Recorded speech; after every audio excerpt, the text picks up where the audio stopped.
Mute all. You can unmute yourselves.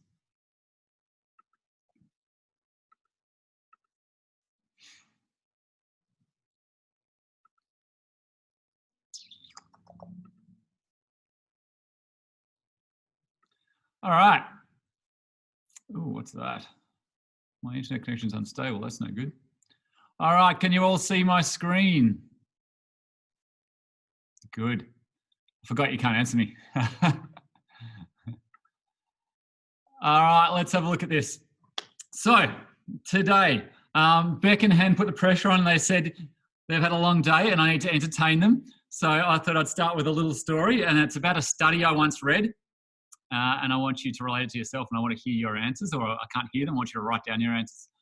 So this was essentially a study from the Integrative Nutrition Group, and it was about the proteins you eat and our relationship with the proteins you eat. And the synopsis was that you act and look like your primary protein that you consumed as a child growing up. So what that means is for those of us that live primarily off eggs and chicken, we tended to have, skinnier faces, longer noses. We acted a little bit more flighty and clucky, I suppose. While those that grew up primarily on beef or lamb tend to have more rounded faces, bigger mouths, a bit more placid, maybe some would say lazy, smaller ears, and quite social. So have a look at yourself, and while you're in there, write down what your primary protein source was growing up and whether you fit the mold. So, and this wasn't a joke, this is actually a true story. And this guy was put together a full study saying we act and look like our primary protein source because essentially we take the energy from the animal as we consume it and we become it. Now, the big concern was that all these animals that we're consuming were no longer being grown in the wild and were now farmed. Obviously, and the quality of the meat was getting worse, and that was his concern. And they were obviously full of toxins, etc. But how do we act like a hen out of a battery farm is not going to be so good when we're just a giant chicken breast that can't even stand up? But anyway, he went and studied and spoke to this one guy, and he used to go around different countries and speak to these people and go, I am guessing their primary protein source, saying, your behavior and the way you look to me says that you were primarily a beef eater as a child. Anyway, he got to this guy, he was in South Africa, and he was one he just couldn't work out. And this guy was, big solid guy, big ears and big round head. But he acted quite dopey and he was very solitary. He didn't have that herd mentality like the cattle, the beef eaters did. He was a bit stumped, and anyway, at the end of the day, he said, I just can't work you out. What was your primary protein source growing up?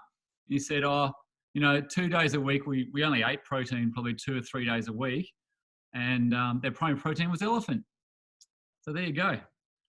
What protein are you? And if you're a vegan, I'm not quite sure what a soybean looks like, but anyway, or how they act. But yeah, there it is. Have a think about whether you act like a cow or a chicken, and now you know why. And the people around you. Tell me if it's true or not. So from my asking other people, it seems to hold pretty true. Our faces tend to look like our primary protein source. Anyway, hope that entertained you, and you're still awake. Today we're talking about transformations, primarily. I'm going to run through a quick PowerPoint. Feel free to ask questions and unmute yourself, or put your hand up. No, just unmute yourself and talk to me. Hello. And we'll get started. So my journey, for those of you who haven't met me, is I did a human movement degree, but then got into the IT industry and was a web developer. As a web developer, I had 2 primary clients, and they were Disney and CUB, as well as Mars, actually. And as a result, I got free M&Ms, and I had my M&M dispenser just sitting up here, the one you pull a hand and they pop out the M&Ms. And I had my own little bar fridge, and it was full of Carlton G at the time, which is beer with guarana. They don't make it anymore, but it was essentially Carlton Cold with guarana. Kept it going all night, which was good because with Disney being our major client, we had to release most of their sites in the middle of the night, a lot of all-nighters. But as you can imagine, I quickly got out of shape living off beer and chocolate, as much as they were good perks. Also started just feeling a bit flat and thought I'd go on my own transformation journey. And came across this book here, Body for Life by Bill Phillips. It was 1999 release. I think this was the year 2000 I read it, which is funny reading it now because it's so basic and the information's archaic. But you know what? The transformations were incredible. And this guy offered up his Lamborghini as the first prize. And as you can see, had like, I think the first round had 40,000 people submit their transformations, and the winners were just pages of winners. But I didn't win. But interestingly enough, they did do a video biography on all the winners, and the most revealing thing of all was how these people's lives had changed more so than just their physiques. So they'd all followed this pretty simple protocol, pretty similar to F45 in a way, that they did strength training 3 days a week and their HIIT training 3 days a week. And the food protocol was pretty simple as well. It wasn't calorie counting, but it was portion control, have your protein, have your carbs. And this was 20 years ago. And as you know, this industry just changes year after year, and there's constant science evolving. So that was my beginning of transformations. And since then, we've seen thousands of them. And F45, as we know, everyone that's part of it delivers them in spades. Every time we have a challenge, we see them come through. Interestingly, the technology changes, the information changes, but the basics are still the same. So we're here to get you through the fluff and talk about what does and doesn't work. I tried to create my own system as to what is involved in a transformation. So this is my secret formula, which essentially means that transformation is quite complicated. And it's not just about calories in, calories out, or strength training or progressive overload. There were so many components, and the fact that every little thing was intertwined, and you kept reading these books that like, it's all about gut health. No, it's all about insulin. No, it's all about heavy weight training. Oh no, it's all about lactic training and HIIT. And I suppose that's how you sell books. You need to have a point of view, and you need to be black and white, but the answers were always very grey. So it was always a combination of all these things, which means that fitness and nutrition are both revolve around these components, bioindividuality. Now, what that means is we're all unique. So we all have a different DNA, different genetics, which means we tolerate things differently. So we have a different allergen profile. We also are in a different state all the time. So we have different metabolic rates, different hormonal profiles. So insulin, cortisol, we're always completely different to the person next to us. So it's not a one size fits all, which is what we all look for and what everyone always looks for. And that's what sells books. But, I look back at all these people that I've overseen over the years, which is hundreds of people, and many of them have taken different paths and still delivered the same result. So the aim really is to try and find the common ground as to what's worked, why that's worked, and what hasn't. So at the end of the day, transformation is complicated. So all you guys, I have actually been spying on you all. I've been that little PT in the fridge that's watching you eat and drink and noting down all those bottles of red wine you're consuming at night, Beck. And one of those things, and everyone stop putting your hands up. I know, isolation's difficult. But these rules go across the board. I have looked at everything you've read, everything you've eaten, and the lack of exercise, and I can pretty much say these rules to all of you. They are: if you're overweight, you're probably suffering from metabolic syndrome. In other words, you're insulin sensitive. You're eating too many calories. You eat too much processed food. Your portion size is out of whack. You don't drink enough water. Even when you're dieting, you're damaging your thyroid. So even if it's working, it's not really working. Can't even see that. Let me just move you down there. You're eating far too much sugar, and that's made you insulin resistant. You don't have enough vegetables. You're most likely gluten sensitive. If not, then you're probably lactose intolerant. You're wrongly demonizing fats. Your gut health's failing due to a lack of good bacteria that's surviving. My internet is unstable.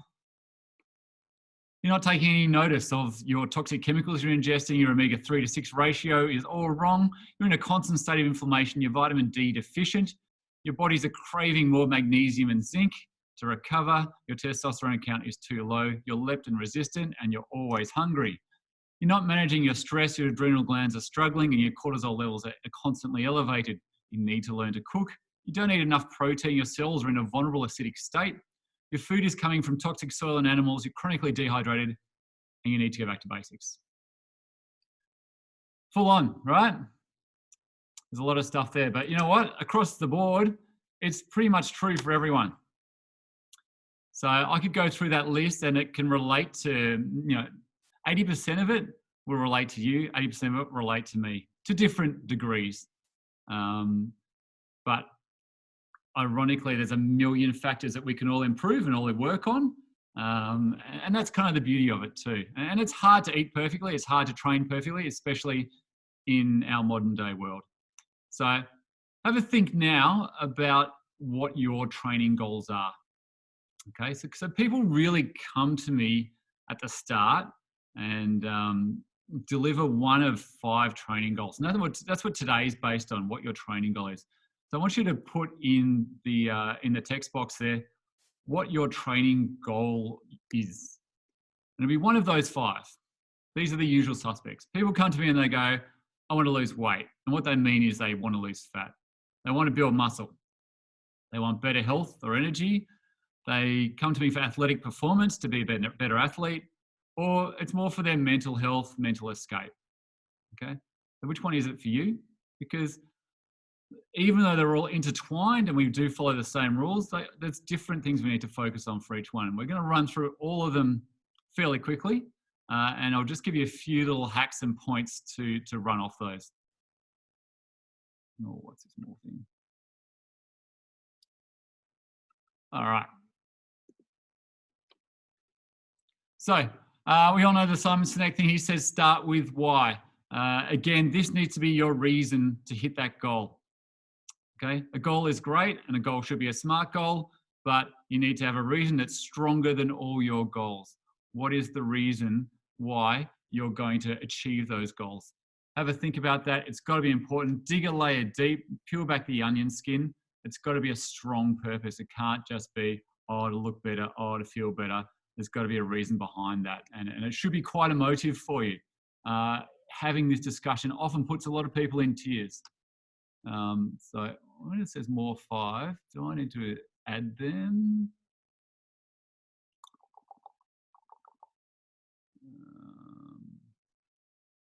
I don't think so. Hopefully they're just coming straight on. So have your reason and make sure you know what that reason is, because once again, that reason to succeed needs to be stronger than your reason to fail. Okay? That reason to succeed needs to be stronger than all those obstacles that are going to come along your way. Okay? It's called life. Okay? There's always a reason to sabotage ourselves, and without depriving yourself. And you need to, if you do fall off the horse, get back on, and because you need to remind yourself of what that reason to succeed is. So let's start with the number 1, and we're going to start with mental health, because for me, this is the reason I train. I'm not really addicted to exercise. A lot of people think that being a personal trainer and being in the game for that many years means that, I just love exercising, but it's not true. I can quite easily take 2-3 days off exercise and it doesn't concern me at all. But I do exercise because it makes me a better person. I exercise because I recognize that I'm more productive, I'm a better dad, I'm a better friend, I'm a better partner when I do train. And not only that, I'm probably a better leader, I'm probably a nicer person. And I'm sure there's a few people in this group that may attest to that. And that's why I train, because I know that if I don't train, I just start to get tired and fatigued and I start to get grumpy. And I can recognize it now. I've made that association. There's a big difference between that and being addicted to exercise. Like, it's the other end of the spectrum where you need to exercise to validate yourself and to justify that mental health. So it can go both ways. These are the big 7 triggers that generally can destroy your mental health. As you can see there: medication, food sensitivities, nutritional deficiencies, digestion and gut health, hormones, allergies, and toxins. As we know, Alice has already spoken about a lot of these. I'll talk about a few of them today. And again, they're very much intertwined, and it's no easy answers for a lot of that. But mental health is one goal, and I'm sure a lot of us can probably relate to that being one of their major reasons. The hacks for mental health, most important thing is that you just make exercise, more than anything else, habit and routine. Okay. Another one is accountability. So I was never any good at making myself go to the gym. So I had to have a training partner, or I had to have a PT that made me accountable. So having that other person or that group or that person you're meeting afterwards, whatever it is for you, that makes you rock up on time. Group training I've always found easier to adhere to. Becoming a morning person, we've seen is easy to adhere to as well, because there's just less excuses in the morning. What we've found over all these transformations is that generally the winners of the challenges tend to be morning trainers. Not always, and it's definitely not a lock-in rule, but I'd say 80% of the time, most of the top 3 place getters in all these challenges tend to be the ones that just, alarm goes off, they roll out of bed, straight into their shorts and singlet and get straight there and just tick it off. Okay. Part of the reason why mentally this is good is because you've just ticked something off your list. Okay. So you've achieved something, which makes you feel more productive, and it just gets you started, as well as all the other benefits that come with movement. And anything below there is pretty much to do with reducing inflammation. Reducing toxins is, again, tough, and toxins can come in the air we breathe, the products we use, the food we eat, etc. So we're surrounded by them, but we need to be aware of them. I actually had a chat today to one of the directors who had an implant in her body, and it was causing her body to create a toxic response. And she was saying that she followed exactly the same diet that she always eats. There was no difference in calories, but she was just storing fat. And it's now been removed and the fat's dropping off. So really interesting the way the body responds. It is really unique. The body tries to create homeostasis, which means,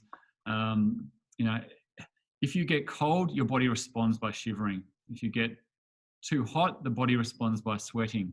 If you constantly pound sugar and always insulin is spiking, your body responds by becoming insulin resistant. Same as cortisol. Like, the body is just always trying to maintain this homeostasis, which makes losing body fat hard. Okay, well, it's actually easier than building muscle, but your body's also just responding to all the stimulus that you're giving it. Okay. Stress and cortisol obviously is a really big one, especially for your mental state. Most of us have spoken about this individually. It's an individual thing. Whether or not you've mastered meditation, I certainly haven't. But I do deep breathe morning and night, and from everything I've read, it's pretty similar response. Meditation can be different for anyone. It might be sitting in a bath. I wish I had a bath. We don't have a bath. It could be reading. It could be, going for a surf if the government lets you. Whatever it is for you, you need to find that time and that moment where all the stimulus and all the stress from the world is out of your head, and you're in the moment and you are relaxed. Okay. It is important to balance out our yin and yang. Would recommend blood and food sensitivity tests, and I think I'll refer to this a bit later, but it's just a good thing to do occasionally. Just go to your GP and ask for a hormone test, and do a saliva test as well, just a blood and saliva test. It's always interesting to see your vitamin D, your testosterone, your DHEA, and hear what they've got to say, especially as you get on the more mature side, like myself. We know testosterone drops, we know growth hormone changes. So the vitamin D in this time of year is hard to maintain. So it can give you a picture, especially if you're finding yourself less motivated or in a bit of a cloud thought-wise. You might find that it could be an allergen profile, or it could be a hormone imbalance. So always worth doing occasionally. Goal number 2, which is probably the one most people have written down, tends to be the reason most people come to a fitness facility or a personal trainer, and that's weight loss. Now, we know that calories are the major component to weight loss. We need to be in a caloric deficit, okay? So we need to be burning more calories than we're consuming. Now, the way we burn those is primarily through our metabolism, our resting metabolic rate, which if you've done an in-body test, it will give you what your RMR is. So that's how many calories you burn at rest just to maintain that homeostasis without moving. And again, it varies. The more muscle you hold, the higher it will be. Males will always be a fair bit higher than females unless they're holding significant muscle. That's our metabolic advantage. And it can change, absolutely can change. And it also changes individual to individual, like it can vary, but it's good to know your own because that's generally where we create our baseline of calories. Now, do I encourage calorie counting? Not really. I like it short term, and things like MyFitnessPal, they're hard to use, especially long term. Some people love it, and that's fine.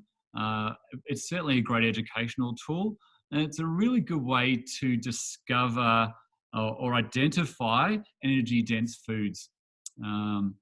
You know, you'll see when you have a certain portion of cheesecake, just how many calories are in it, and you'll go, wow, this whole meal is the same as this little chunk of cheesecake. Or, you know, this paleo treat that's 500 calories as opposed to my 100-calorie rice crackers or whatever it may be.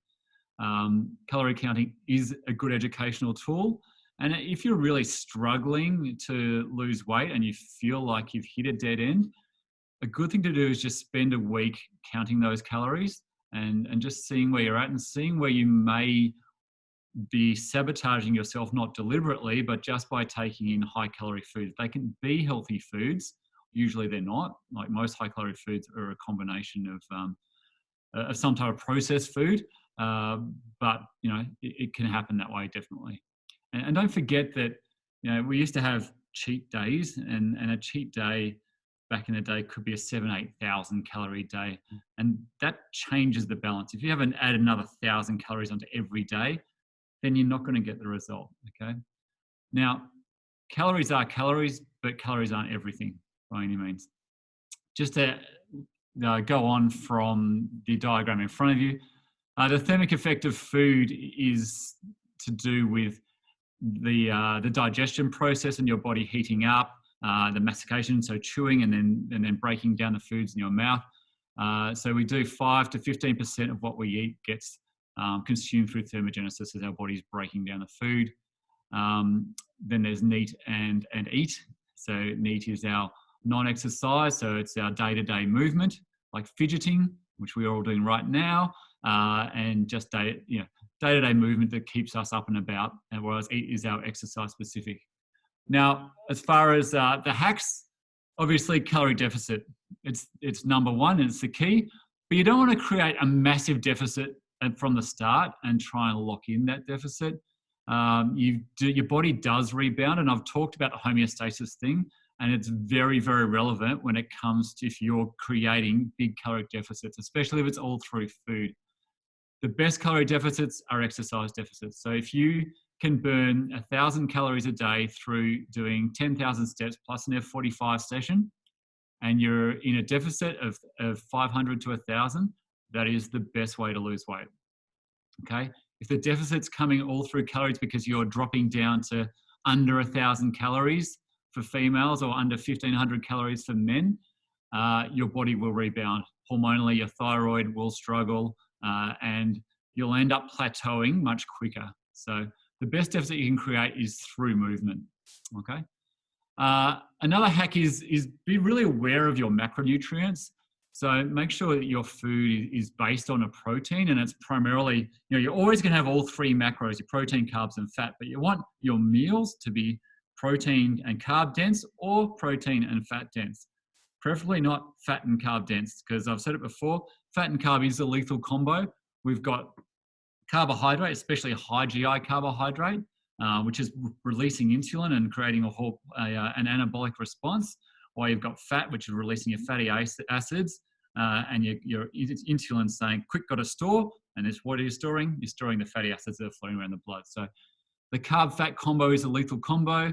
And as we know, they're also the nicest foods. So think about your donuts, your chips, your confectionery, chocolate, etc. They're usually primarily fat and carbohydrate, and often salt as well. So just be aware of how that works, and the fact that is putting you in an anabolic response, which is primed to store fat, which is great if you're going into isolation hibernation, but the supermarkets are still open. We can still get toilet paper, so it doesn't quite work at this stage. Sweat daily, pretty simple. Just make it a habit. And F45's made that simple, which is one of the best things and one of the secrets to the success, is that you can train 5-6 days a week without really burning out, because of the way it's programmed, because of the way we're alternating between strength and cardio, and because of the fact that the workouts are really only 30-35 minutes, which is amazing. And but even on those days you're not training in F45, make sure sweating just becomes a daily habit. Get out and go for a run, do some intervals, or just go for a long walk, do some hills, whatever it looks like for you, preferably something you enjoy, but just get out and sweat, tick it off the list. Managing your fed and fasted states means trying to avoid snacking too much. Remember, when your body's fed, it's becoming anabolic. Okay, it's full of, we're producing substrate, we're producing insulin, we're going into storage mode. We don't want to keep ticking that over. Ideally, we'll hit a fasted state where we're now burning the fat, and then we're going to try and build. And when we're anabolic, we're going to try and build muscle. We're going to be in that window, or whatever it looks like, recovery, and then back into the fasted state where we're going to be ideally burning body fat. Okay. Reducing insulin resistance is a really big one, especially when it comes to fat loss. The majority of overweight people, especially obese people, are insulin resistant. How does that happen? Because they've constantly been pounding their system with too much sugar and that insulin response. And as opposed to most people who are fairly lean, they're insulin sensitive, so they can use insulin as an amazing tool. So for instance, your type 1 diabetic can use insulin pre-workout, post-workout, to really manage when they're anabolic and be able to put on muscle. There's actually a type of eating disorder that the type 1 diabetics can get, where they minimize their dose, and that's why most type 1 diabetics can stay really lean really easily, because they just don't have that constant release of insulin. So low GI, and we all know about the glycemic index, it's been around a long time, and the glycemic load of meals, more so than single foods, is really important. So make sure that's balanced out, and just be wary of those foods that give high spikes in insulin. That are usually, like your short grain white rice and your breads, along with obviously your sugar foods. Reduce cortisol resistance. So cortisol is a similar thing. If your body's constantly releasing cortisol, it becomes resistant to it. So cortisol is a great thing. It wakes us up in the morning. It's that fight or flight response. We get it when we train. So we want to utilize cortisol. It's a valuable thing.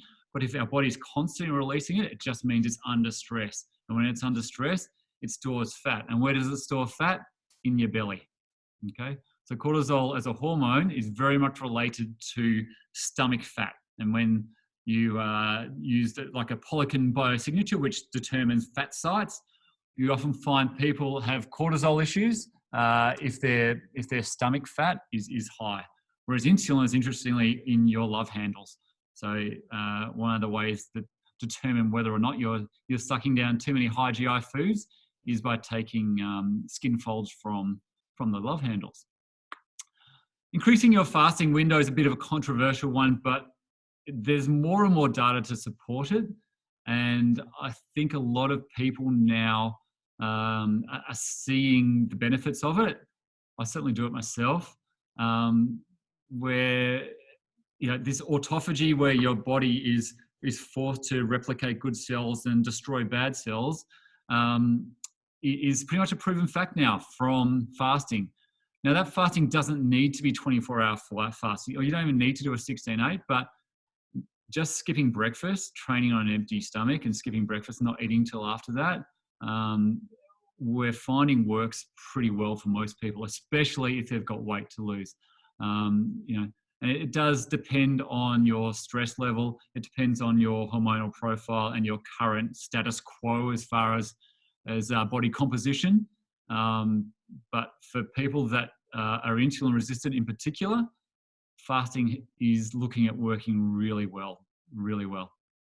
HIIT training, we know HIIT training has a lot of benefits. It increases your metabolism for a period of time, up to 24 hours, increases insulin sensitivity, increases fat oxidation, releases more growth hormone, and it's also an appetite suppressant. So that's why HIIT training works so much better, and it preserves muscle mass compared to just steady state cardio. I don't mind the odd steady state cardio. Most of you know I'm not a jogger, have no interest in it, never really have. But just be wary, long, slow, steady state cardio frequently can have negative response. And it's a similar thing to that homeostasis again. If you're always riding a bike or you're always jogging and you're not using your upper body, you're sending the signals to your body to go, all right, I'm going to catabolize my upper body because I don't need it. So I'm going to allow all the muscle to grow through my legs and less in my upper body. Or, if I'm running long distances, my body is sending signals saying, I need to be as light as possible to run these marathons. So what am I going to do? I'm going to strip back as much lean body mass as possible to be as light as possible. So your body responds to the stimulus you give it. The last one's caffeine. So caffeine, I've mentioned before to most of you, as far as supplements go that burn fat, there's a lot out there, but most of them don't do much. There's a good placebo effect with some, and really there's not enough evidence to support many of them for other than caffeine. So caffeine can work really well. Again, it is a double-edged sword because if you have too much caffeine and if you're highly caffeine sensitive, it can also put you in that stress response, that cortisol release, which can again store and give you cortisol resistance. But caffeine, if you don't consume too much, and especially pre-workout, is a fat mobilizer and will help you burn fat. So don't overdo it. Take a short black pre-workout, half an hour, and it can help you burn fat. So they're the fat loss hacks. So let's move on. Hormones. While we're talking about hormones, again, hormones do leave a signature. So they say for estrogen, if you're estrogen dominant, you tend to have weight gain through your hips and thighs. And proof of this is once females pass through menopause, we tend to notice that the body fat that was stored down the legs and glutes tends to move up to the belly. And so the whole body shape changes because they're not producing the estrogen that they were. So we need to be careful we don't overproduce estrogen. Testosterone's a really important hormone. We want to keep that as high as possible. It's obviously linked with estrogen as well. They fight off against each other, but also can work in unison. Same as cortisol. I've already spoken about cortisol and the fact that it stores through the stomach. Vitamin D3, I said we should all supplement with vitamin D, and we should, especially this time of year. It's your visceral fat, which is obviously the bad fat and really important.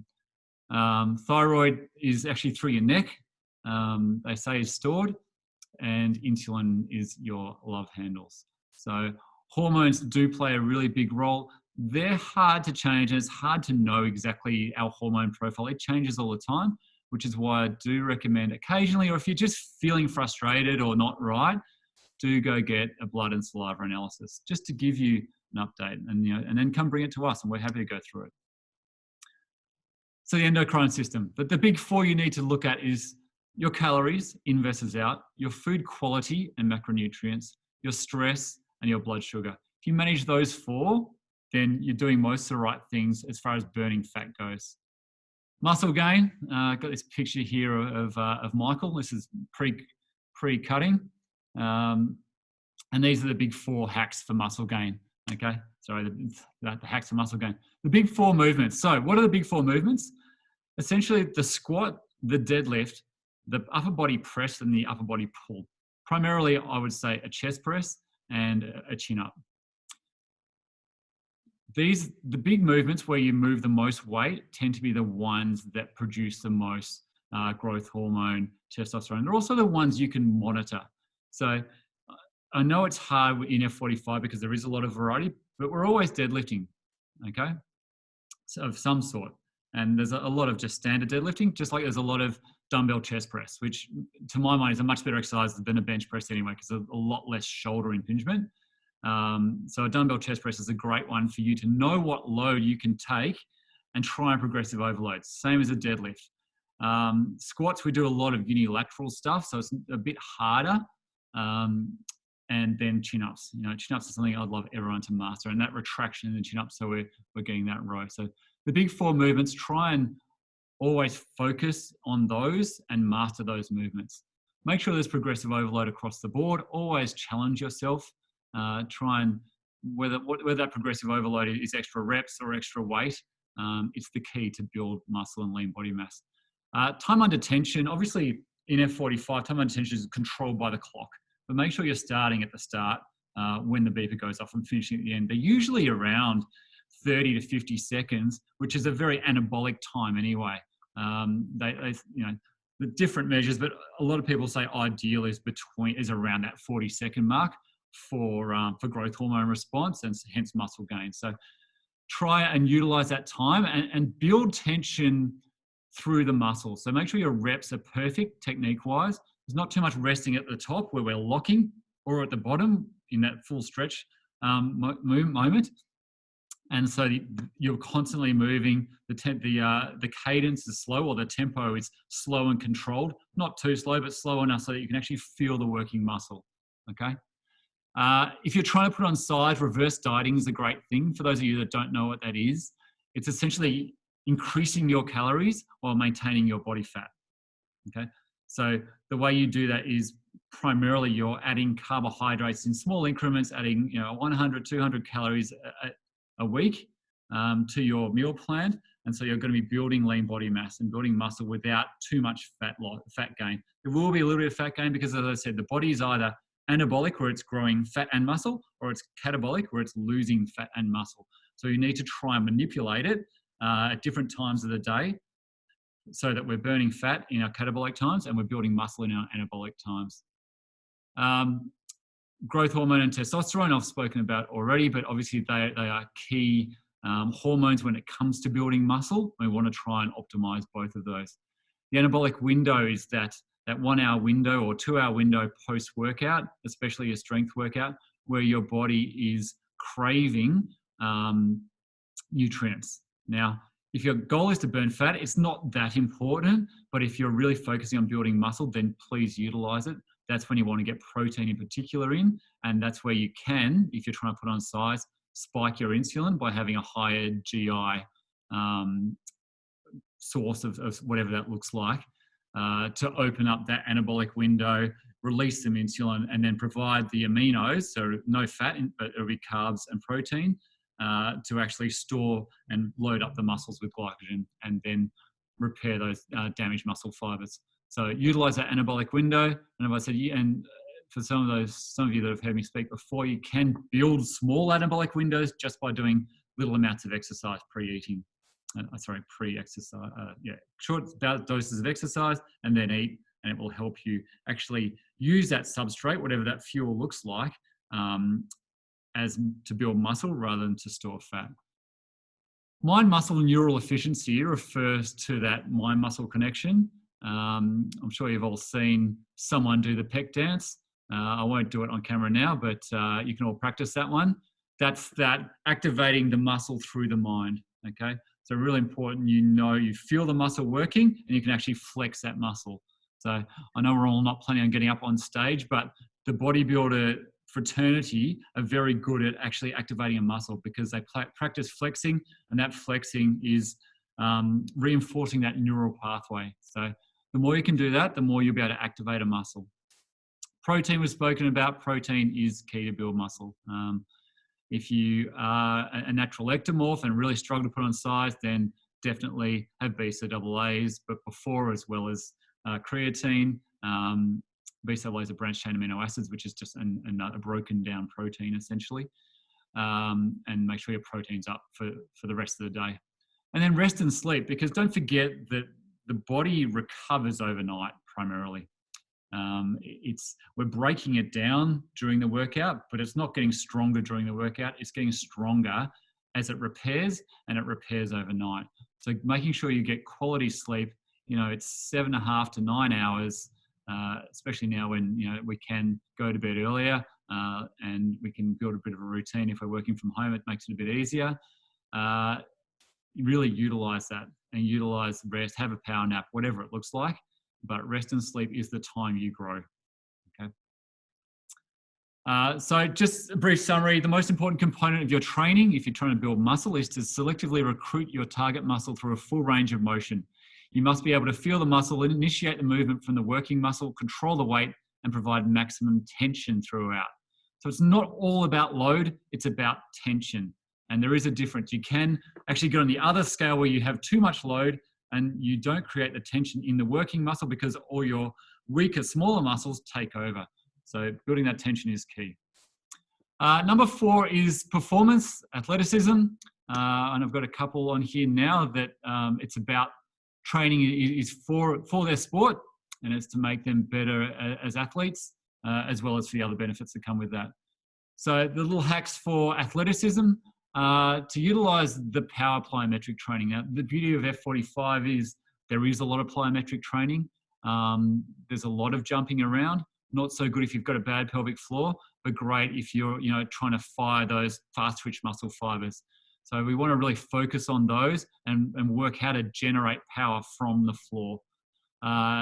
Muscle sequencing and the power coming from the glute, especially from a split stance or a squat stance, which is usually your athletic position, is really key. So I always recommend some glute and core activation work pre-workout. Now, yes, it is actually in the warm-up always. You'll notice that we always do glute raises and there's always some type of core stuff. And one of the benefits of F45 is we see most people that are seasoned F45ers have good glute activation and they have a really strong core because it is always programmed.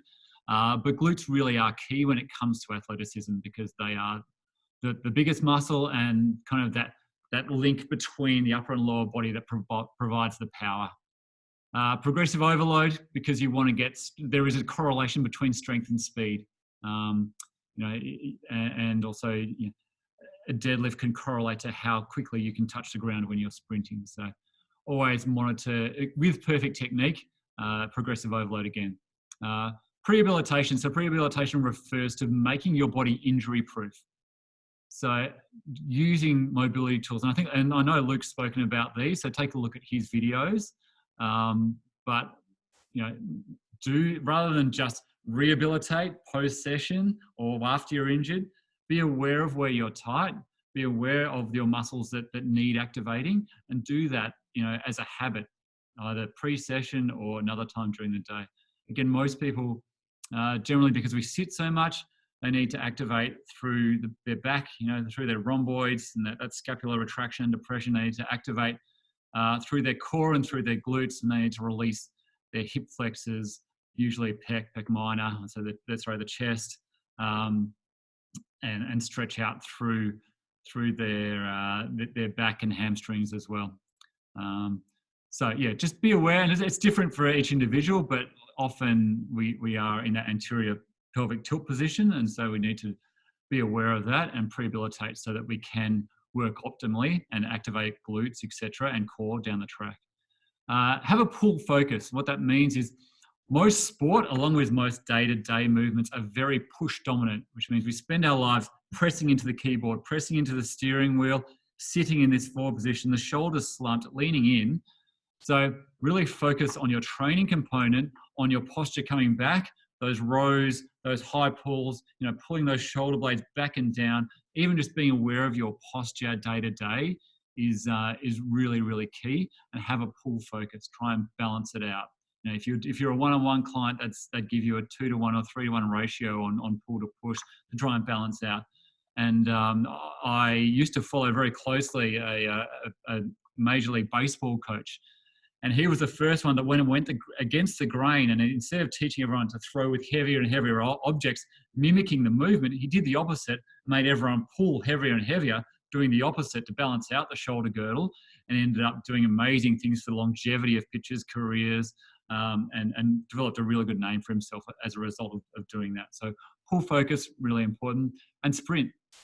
A lot of us neglect sprinting, you know, especially if we're trying to compete for athleticism, then forget about long distance jogs. We know AFL players now rarely do long distance running. Yes, they might do a 3-5K time trial, but even that's not really long distance. But most of their training is 1 to 400 meter sprints, you know, and work to rest ratios of 1 to 2, 1 to 3, 1 to 4. So do the same in your own training. You know, get out to the oval, sprint across the oval 200 meters, and then rest for a couple of minutes and do the same thing. So for performance, you know, utilizing speed, it just, again, it's progressive overload. So it will give you the benefits of that. And then finally, general health and energy. You know, people tend not to say this is what their goals are, but it certainly is, especially for the older population. Here, some of the key components I'd say are definitely gut health. I know Alice has already spoken about gut health, and it is really, really important. And again, it mimics the way we feel. It mimics the serotonin release from our brain, our digestion. It affects so many things. So just make sure your gut's in check and just do all the right things. You know, take the probiotics, take some fermented foods. Look after your gut by not taking too many toxins, too much sugar, etc. Sleep, again, it's that third key component. So get enough sleep, make sure it's quality sleep, make sure it's a dark environment, make sure there's no lights, your phone's on, either not in the room or it's on airplane mode. Hydration is really important. If you're dehydrated, you're just not performing optimally. So many bodily processes do slow down or are detracted by dehydration. And remember, your body is primarily water, you know, 60 to 70% water. So utilize that. And water in itself is a diuretic. So don't think you're drinking too much water, so you're putting on weight. The more you drink, the more it will pass through you. Okay.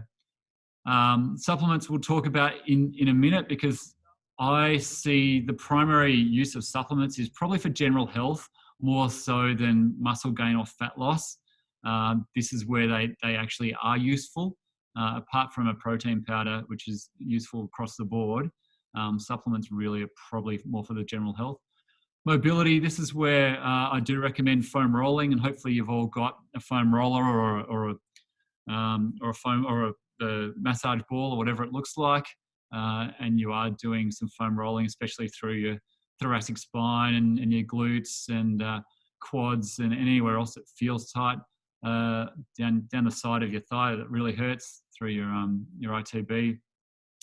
Just with foam rolling, you know, if it feels like it's sore with it and it's muscular sore rather than you know, an acute pain, then it's probably doing good things. Okay, so just get in the habit of doing it. It is a good way to recover. It's like having a masseur there. And JERF, which is pretty simple, just says just eat real food. So for general health, if you can generally shop at the markets, shop at the perimeter of the supermarket, have single ingredient foods that don't have barcodes, you're going to be 80% of the way there as far as nutrition goes. So just real foods, you know, primarily vegetables. Your plate should always be primarily vegetables. Add on top of that your protein as a garnish.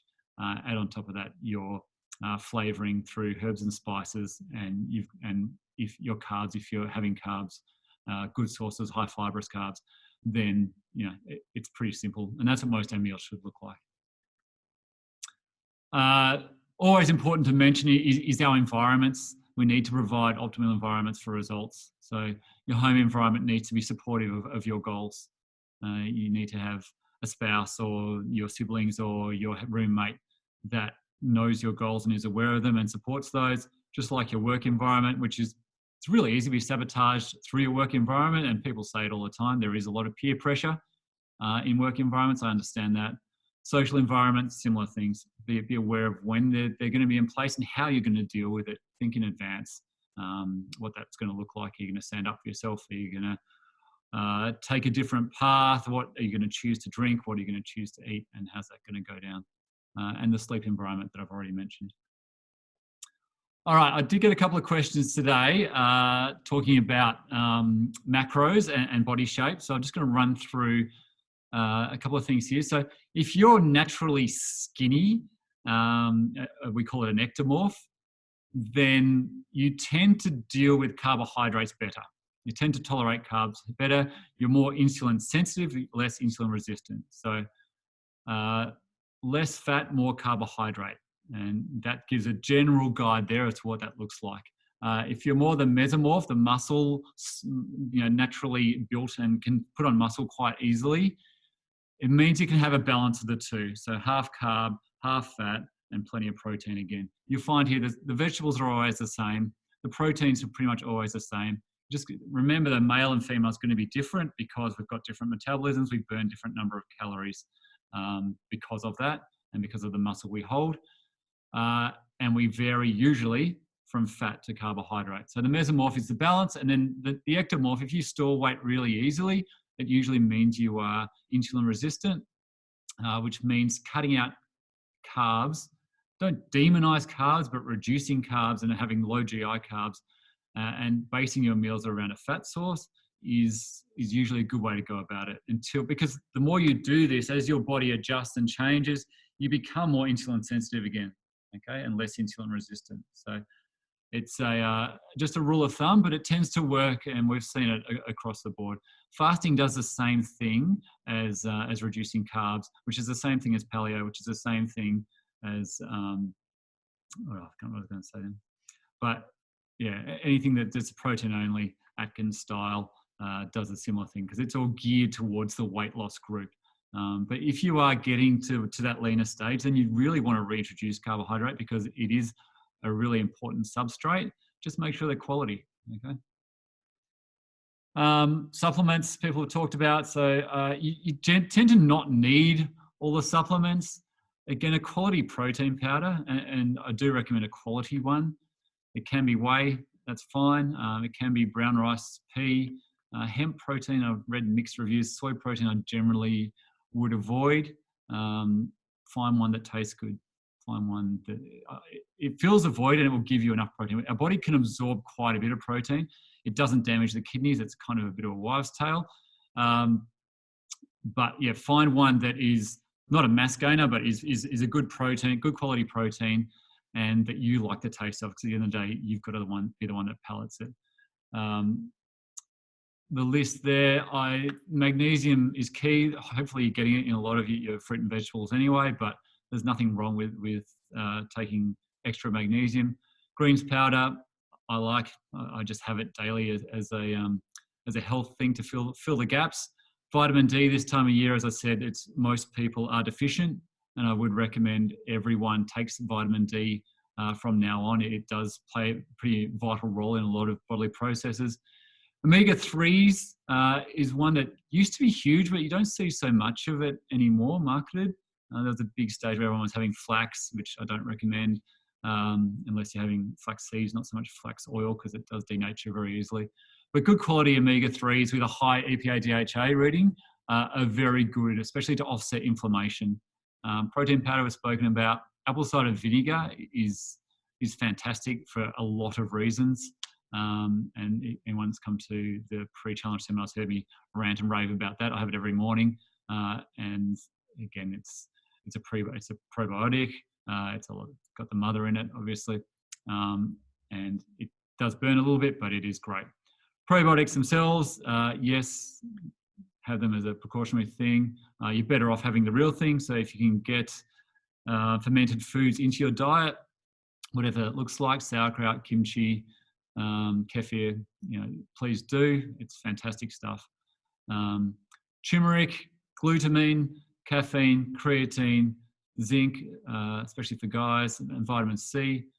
They're all things that, they're all worthwhile. So all 12 of those are supplements that you don't necessarily need, but probably worth considering for everyone. Again, the number one habit that anyone can do is be organised. Make exercise part of your routine and sweat every day, as I mentioned, but also meal prep more than anything, and knowing what you're eating ahead of time for both health and body fat and muscle gain. Like, it's a simple thing, and you've heard it all before, but it's no cheat. It's just being organised, and it's about knowing what you're eating ahead of time, which will stop you sabotaging yourself. So the more you can do meal prep, the more you know in advance what's going to be going into your mouth. Remember, you are what you eat. You literally are what you eat. You feel the way you eat, and you look the way you eat. So please be aware of everything that goes in your mouth.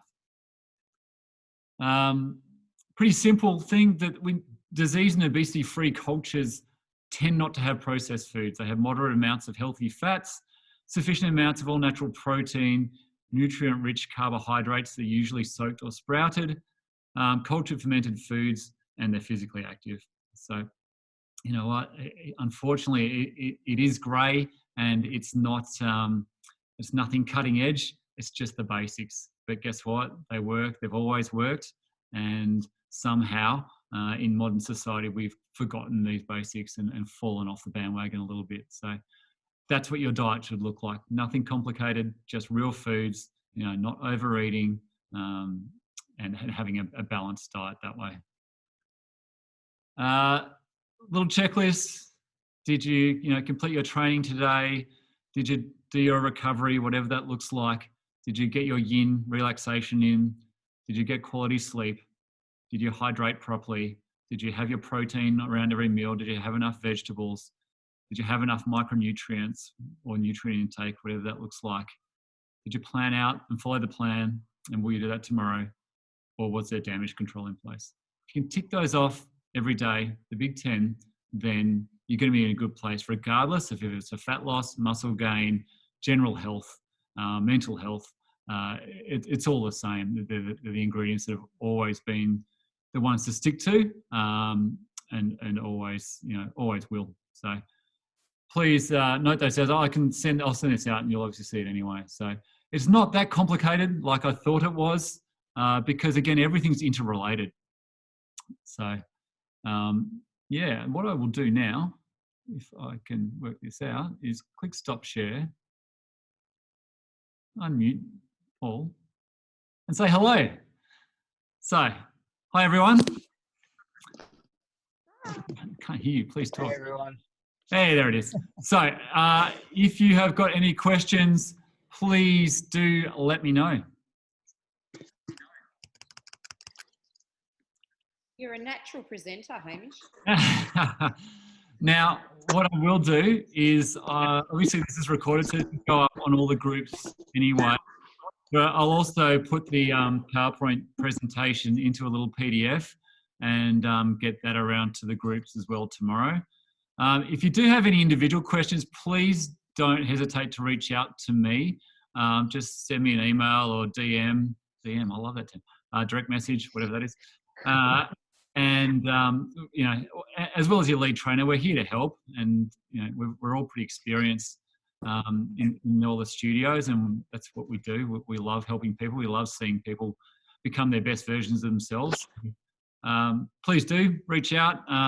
Happy to help anytime. And if there's no questions, then please go and have your 8 o'clock meal. And thanks for tuning in. And love your work, guys. Can't wait to have the studios open again. It feels like the countdown's on. Let's hope there's no more outbreaks. Let's hope we get through it and bring on normal life, because I think we're all a bit sick of this one, right? Yeah. No, it's been great, Hamish. I just want to say thanks for delivering such an awesome presentation. I think it's rehashed a lot of things for me personally about nutrition and working out, exercise and whatnot, and things that I didn't know, and sort of covered things that I did and just reiterated certain things. So it's been really good. Thanks, mate. Appreciate it. Yeah. Again, anytime you want to chat, just let me know. Happy to come in and meet you guys, especially once the doors are open again. Love a cafe meeting. Yeah, please don't hesitate to touch base. Awesome. Thanks, Hamish. All Awesome. right, guys, Linda, Thanks, Hamish. Thanks, Hamish. thanks again. I'll see you all around the trap shortly. Yay. Yay. Bye. Thanks, guys. Take care. See you, team.